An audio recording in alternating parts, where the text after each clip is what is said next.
Happening tomorrow, another push to take down a Bay Area Confederate monument. Hundreds of protesters plan to gather at the Manatee County Courthouse in Bradenton. ABC Action News reporter Isabel Rosales spoke to people on both sides as this issue continues to dominate headlines across the country.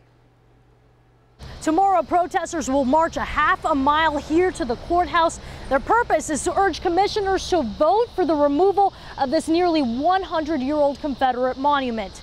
They want it gone from public spaces. All across the nation, a growing movement to remove Confederate monuments. The controversy comes on the heels of violence in Charlottesville, where white nationalists and neo-Nazis claim they organized in protest of the removal of this Robert E. Lee statue. War criminals shouldn't receive participation trophies or statues. We don't admire these people. Shakira Rifos is a leader of Black Lives Matter Manitoba. She's organized tomorrow's peaceful march.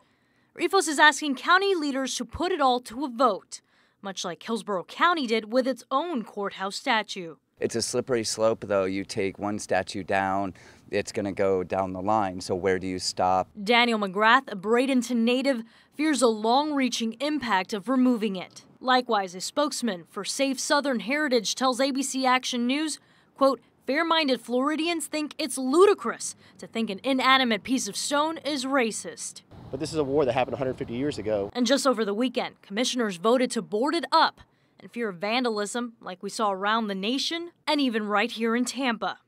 Those against the monument's removal repeating one word: history. And when children walk by, they ask what that is, and that's how children learn heritage. I don't think that we are arguing that this is not a piece of history. We completely understand that this is a piece of history that deserves context, education, and deserves to be talked about. We don't need to be confronted with it in our public spaces.